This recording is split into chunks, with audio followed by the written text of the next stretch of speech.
O morrer do homem normalmente se dá em 5 fases de duração bastante variada. Primeiro, há um choque e incredibilidade.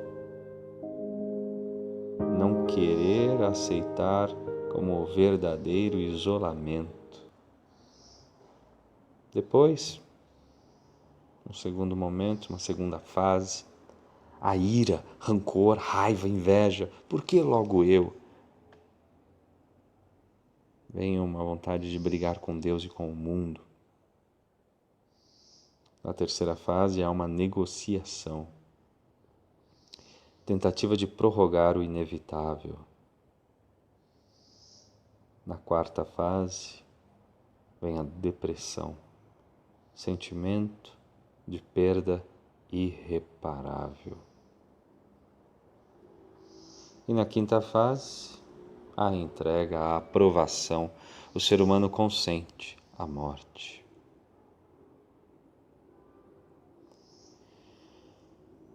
Segundo estudos da pesquisadora Kübler-Ross,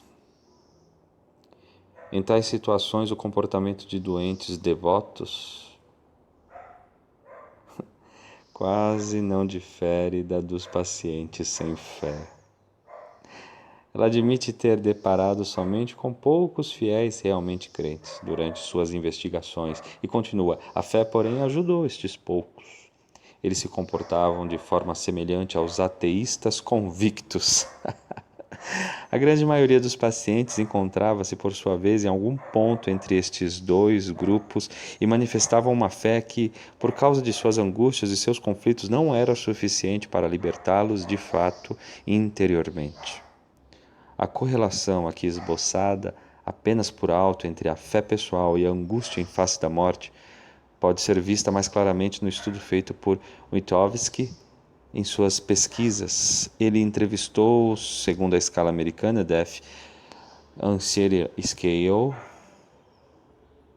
pessoas de idade entre 67 e 91 anos que vivem em asilo de velhos. Deste estudo resultou uma relação significativa entre o grau de angústia perante a morte e as atitudes religiosas fundamentais dos entrevistados. Quanto mais firme a convicção religiosa, tanto menor era a angústia em face à morte. Chegou-se a esses resultados após ter-se aplicado em um hospital norte-americano um programa de pesquisas no qual foram observados durante 8 meses 84 moribundos, seguindo-se acurados métodos psicológicos. No resumo dos resultados lá obtidos, um pesquisador, Raymond Carey, escreve o seguinte: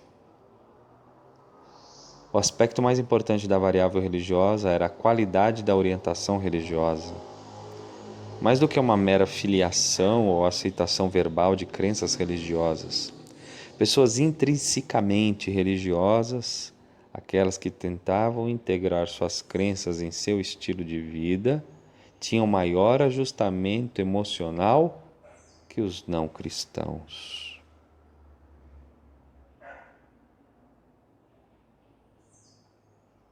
Essa frase é tirada do livro Morte, Estágio Final da Evolução, de Elizabeth Kübler-Ross. Então, resumindo o comportamento genérico do moribundo diante da sua morte, segundo essa pesquisadora famosa em tanatologia, temos aí 5 fases. Primeiro, choque, incredibilidade.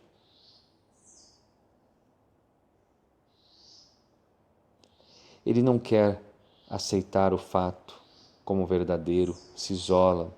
Apesar disso, pode ser que ele gostasse de falar com alguém sobre a sua morte iminente. Então temos aí algumas regras. A conversa deve se realizar quando o moribundo a quer, não quando o interlocutor a quer.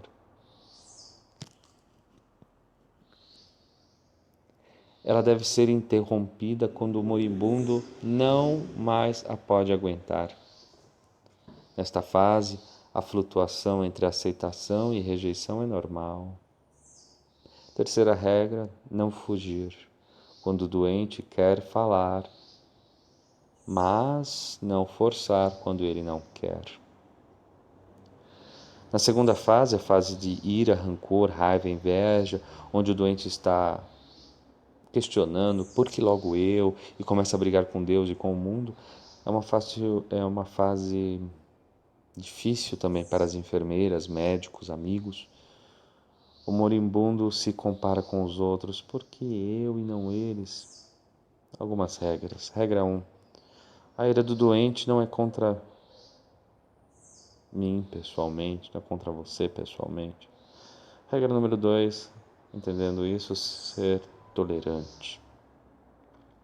Regra número 3, estar consciente de que as provocações do doente são manifestações de seu desespero. Na terceira fase, a fase da negociação, há uma tentativa de prorrogar o inevitável através de promessas. De trás deste comportamento se esconde muitas vezes o sentimento de culpa. Por isso é importante aí as figuras do sacerdote, do padre, do pastor, para absolver esse moribundo e tirar de seu coração, de seus sentimentos, esse sentimento de culpa. Na quarta fase, é a fase da depressão, é o sentimento de perda irreparável, perda em direção do passado, saúde, amigos, profissão, finanças. Significa grande ajuda quando acalmamos o paciente, mostrando que os problemas causados por sua doença estão resolvidos.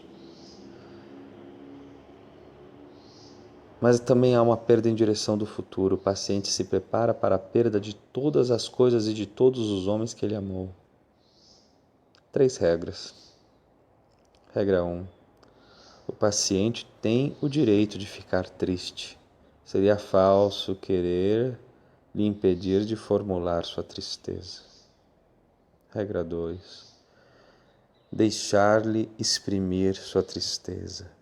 Ficar com ele. Escutar sem dizer que ele não deveria ficar triste. Regra 3. Esta fase é necessária para o doente poder aceitar depois da sua morte, se entregar à sua morte. Que é a quinta fase? Aceitação, aprovação, entrega.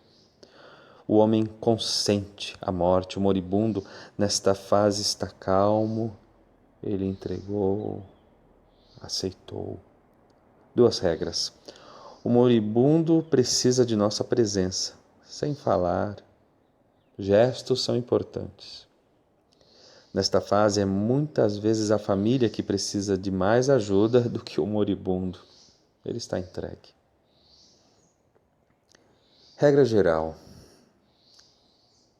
Ficar aberto às necessidades do moribundo, nunca lhe destruir as esperanças, aceitar quando ele quer falar sobre a morte.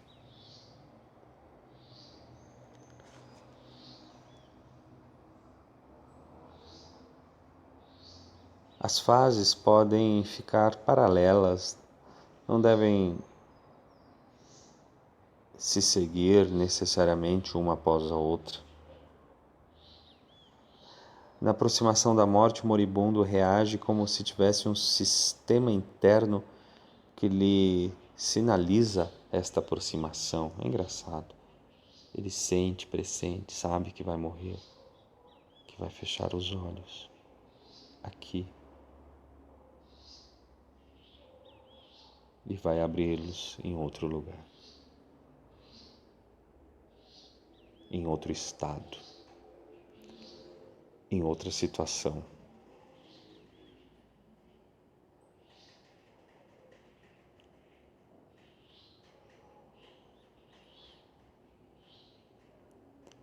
E para nós vivos, Fica a pergunta ainda: a esperança na vida após a morte elimina o medo ou não? Você pode deixar a sua resposta. Inclusive, se quiser partilhar a sua experiência junto aos doentes, aos moribundos, aqueles que morreram. Se essas 5 fases têm a ver, você vivenciou, experimentou, ouviu isso. Se quiser partilhar, fique à vontade, tá bom? Que o bom Deus nos ilumine.